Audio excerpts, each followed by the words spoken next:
இப்போ வரக்கூடிய மே மாதம் 18ஆம் தேதி ஞாயிற்றுக்கிழமை ஒரு 5 மணி 10 நிமிடம் அந்த தருணத்தில் ராகு பகவான் பயிற்சி ஆகிறார். ராகு கேது பயிற்சி என்பது சாயா கிரகங்கள் பயிற்சின்னு அதுக்கு பேர். சாயா கிரகங்கள் என்ன, நிழல் கிரகங்கள்னு சொல்லுவாங்க. அப்போ இந்த நிழலுக்கு நிழல் கிடையாது, ஏதோ ஒன்றினுடைய நிழல் தான் அது. அப்போ சூரியனின் நிழல் ராகு, சந்திரனின் நிழல் கேது அப்படி சொல்கிறாங்க. அந்த அடிப்படையில் பார்க்கும்போது இந்த ராகு பகவான் நம்முடைய ஜோதிட சாஸ்திரங்களில் சித்தர்கள் என்ன சொல்கிறாங்கன்னா, அதாவது ராகு பகவானுடைய தன்மை அப்படிங்கிற ஒரு விஷயம் திடீர் யோகத்தை, அதாவது திடீர் யோகத்தை, குபேர யோகத்தை திடீர் என்று வழங்கக்கூடிய, எதை ஒன்றுமே திடீர்னு கொடுக்கக்கூடிய யோகக்காரகன் ராகு அப்படின்னு சொல்லுவாங்க. அதே போல் மோட்சகாரகன், ஞானகாரகன் கேதுன்னு சொல்லுவாங்க. அப்போ ஞானத்துக்கு அதிபதி யார்? அந்த ஞானத்தை வழங்குவதற்கு வல்லவான கிரகங்கள் என்ன அப்படின்னு பார்க்கும்போது மோட்சத்தையும் வழங்கக்கூடியது. ஏன்னா அறிவில் தெளிவும் ஞானமும் இருந்தால் தான் பக்தியில் நம்ம தெளித்து அதன் பிறகு நாம் ஞானத்தை எட்டி அதன் பிறகு பேராற்றலான பெருந்தெய்வத்தை எட்டி அந்த மோட்சகதியை நம்ம பண்ணலாங்கிறத சாஸ்திர விதி. அந்த அடிப்படையில் பார்க்கும்போது மோட்சத்துக்கு அதிதேவதையும் ஞானத்துக்கு அதிதேவதையும் யாருன்னா கேது பகவான். அப்போ ராகு பகவான் யார் அப்படின்னா திடீர் தனப்பிராப்திகளை யோகத்தை தரக்கூடிய ஒரு அற்புதமான கிரகம் எது அப்படின்னு. திடீர்னு யோகத்தை ஒருத்தன் நேற்று பாருங்கள் அப்படி இருந்தால் திடீர்னு பாருங்கள் அப்படின்னு சொல்கிறாங்களே, இதெல்லாம் அந்த திடீர் பண வரவுகளை குபீர் என்று தரக்கூடியது ராகு. அதே போல் தான் மைனஸ் பாயிண்ட்டுக்கு, அதாவது நம்ம வாழ்க்கையில் திடீர் பிரச்சனைகள், திடீர் என்று ஒரு கேவலமான தன்மைக்கு ஆளாகிறது, திடீர் என்று ஒரு கட்டத்தில் மாட்டி முடிக்கிறது, இதெல்லாம் இதுவும் ராகு தான் கொடுப்பார். அப்போ ஞான நிலையை கொடுக்குறவரும் கேது தான். இந்த பக்கம் பார்த்தா ஞானத்தை கொடுக்குறவரும் கேது. அந்த ஞானத்தில் கொஞ்சம் மிஸ்ஸிங் ஆனால் அதே பைத்தியம். அதாவது என்னென்னு கேட்டால் பைத்தியக்கார தன்மையை, ஒரு பிதற்றலை தனக்குத்தானே பிதட்டிக்கிட்டு இருப்பாங்க ரொம்ப பேர். இந்த மாதிரி தன்மை. ரெண்டாவது மனம் வெகுண்டு போகிறது, பித்து பிடிச்ச மாதிரி ஆகிறது, அவன் ஒரு பித்துக்குழி அப்படிலாம் சொல்கிறாங்கல்ல. இதுக்கெல்லாம் அடிப்படை காரணம் ஞானகாரகன். ஞானத்தில் பிரச்சனை ஏற்படுறது, ஞானத்தை கொடுப்பதும் ஞானத்தில் பிரச்சனை உண்டாக்குறதும் கேது என்பதை நீங்கள் புரிஞ்சுக்கணும். அப்போ இந்த கேது தான் ஆன்மீகத்தில் ஒரு பெரிய ஆளாகவும் ஆக்கும். கேது போய் யாரோட சேர்ந்தோ, கேதுவும் குருவும் சேர்ந்தால் கோடீஸ்வர யோகம். யாருடைய ஜாதகத்திலெல்லாம் கேதுவும் குருவும் சேர்ந்துருக்கிறதோ அதெல்லாம் மிகப்பெரிய வல்லமையான கோடீஸ்வர யோகத்தை பெறும். அதே மாதிரி 6 இடங்கள், அதாவது மொத்தம் 5 இடங்கள், 5 இடங்கள் அந்த ராகு நிற்கும் பொழுது மிகப்பெரிய யோகத்தை ராகு வழங்குவார். ஆமேடா, எருது, கன்னி, நண்டு, சுறா.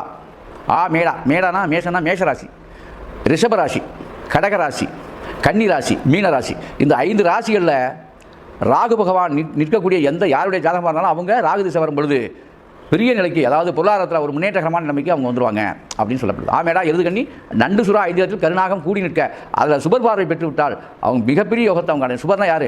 குரு சுக்கரனுடைய பார்வையை ராகு பெற்றிருந்தால் ஒரு பெரிய வல்லப யோகத்தை அடைவார்கள் அப்படின்னு ஜாதகம். ஆக இந்த அளவில் நம்ம இப்போ கிரகங்களை பற்றி சொல்லிட்டோம். இது இப்போ நம்ம என்ன பேச போகிறோம்னா, முதல்ல இந்த 12 ராசிகளுக்கு, மேச ராசியில் ஆரம்பித்து கன்னிராசி வரை உள்ள அனைத்து ராசிக்காரர்களுக்கும் 12 ராசிக்கும் ராகு கேது இந்த ஆண்டு பயிற்சியால் ஏற்படக்கூடிய பலன்கள் என்ன அப்படின்னு நம்ம தெளிவாக பார்க்க போகிறோம். மீனராசி மெய்யன்பர்களே, மீனராசிக்கு ஜென்ம சனியாக இருந்தாலும் ஜென்மத்தில் இருந்த ராகு கீழே இறங்கிட்டார். அது ஒரு சந்தோஷம். ஆனால் ஜென்மச்சனியின் காலம்தான். ஒரு டென்ஷன் போனால் இன்னொரு டென்ஷன் வந்துருச்சு. அப்போ மே மாதம் 18ஆம் தேதி மாலை 5 மணி 10 நிமிடத்திற்கு ராகு கேது பயிற்சி உண்டாகி உங்களுக்கு 2ஆம் வீட்டுக்கு வர்றாரு. 12ஆம் வீட்டு மறைகிறார். ஆனால் ஒரு விஷயம் என்னென்னா, ரகசியங்களை கட்டி காப்பாற்றுனீங்க. வேறு ஒன்றும் உங்களுக்கு பெருசாக சொல்ல விரும்பல. இந்த தேவையில்லாமல் கொஞ்சம் வாயை அடக்கி பார்க்கணும். எங்கேயும் நம்பி யாரை பற்றியும் யாரையும் சொல்லிடாமல் பார்த்துங்க. ஏன்னா ரகசியங்கள் போயிட்டு உங்கள் மேலே பழி சுமத்தாமல் பார்த்துக்கணும். 12ஆம் இடம் இல்லையா? 12ஆம் இடத்துல ராகு இருக்கிறது ஒரு விஷயம் என்னென்னா, மறைவிடங்களில் ராகு மறைகிறார். அதனால் மெயினில் இல்லை. உங்களுக்கு ஒரு யோகத்தை கொடுப்பார். அவர் புதையல் யோகத்தை கொடுக்க வேண்டிய அமைப்பு இருக்குது. மீனத்துக்கு ராகுவால் புதையல் யோகம் கிடைக்குன்னா என்ன அர்த்தம்? வராத காசு வரும், அந்த மாதிரி ஒரு இது. அந்த பக்கம் பார்த்தா 6ஆம் வீடு, 6 12 ராகு கேது 6ல் இருக்கார். உங்கள் பிரச்சனைலாம் சிக்கல்லாம் தீரும். கேஸ் போக்குவரத்து இதெல்லாம் தும்சம் பண்ணிட்டு போயிடலாம். எதிரிகள் வீழ்வார்கள். அச்சம் இல்லை. இதுதான் நடக்கும். மொத்தத்தில் ஒரு 50-60% நல்லது தான் நடக்குது. நீங்கள் ராகு கேதுகளை வழிபடலாம். நவக்கோள்களில் போய் ராகு கேதுகளை, அது துர்கா கோயில் இருக்கக்கூடிய நவக்கோள்களில் கண்டிப்பாக நீங்கள் சுற்றி வர்றது நல்லது. உங்களுக்கு திருச்சியில் இருக்கக்கூடிய விஷ்ணுதுர்கா ஆலயத்தில் நீரில் உள்ள நவக்கிரகங்கள் இருக்குது. அதில் ராகு கேதை வழிபடுறது ரொம்ப நல்லது. அதே போல் பட்டீஸ்வரமும் நீங்கள் போகலாம். தஞ்சை கும்பகோணம் அருகாமையில் இருக்கக்கூடிய பட்டீஸ்வரம், அந்த இடத்துக்கு நீங்கள் தாராளமாக செல்லலாம். ஆக மீனராசியை பொறுத்த வரைக்கும் பயம் ஒன்றும் இல்லை, பயம் கிடையாது. மீனராசியை பொறுத்த வரைக்கும் நல்ல மாற்றங்கள் வரக்கூடிய, ஏற்றங்கள் வளரக்கூடிய நேரம் தான் அது. அதாவது ராகுகேது வந்து உங்களுக்கு ரொம்ப பிரச்சனையை கொடுத்துருவாரு அப்படிங்கிற மாதிரிலாம் இல்லை, நல்ல மாற்றங்கள் வர வேண்டிய நேரம். இன்னும் சொல்ல போனால் அற்புதமானதும்னு அடிக்கடி சொல்லுவேன். அதுக்கான அச்சாரமாக இந்த ஆண்டு உங்களுக்கு இருக்கும். கண்டிப்பாக பெரிய துன்பங்கள்லாம் ஒன்றும் கொடுத்துடாது. அதே மாதிரி படிக்கக்கூடிய பிள்ளைகளுக்கு சரி, எல்லாமே வெற்றி, அதாவது வெற்றி வாய்ப்பு. ஆனால் 6ல் கேது இருக்கிறனால எல்லாமே வெற்றி சூடும். உங்களை வெற்றி வந்து சூடும். திசை கேது திசை உள்ளவங்க கண்டிப்பாக இந்த மாதிரி ராகு கேதுகளுக்கு முறையாக செவ்வாய்க்கிழமை தான், ஞாயிற்றுக்கிழமை வேஸ்ட்டு. அது பெருசாக சொல்லிட்டு இருப்பாங்க ஞாயிற்றுக்கிழமை, ஏன்னா அன்றைக்கி லீவுங்கிறனால சொல்லிட்டு இருக்காங்க.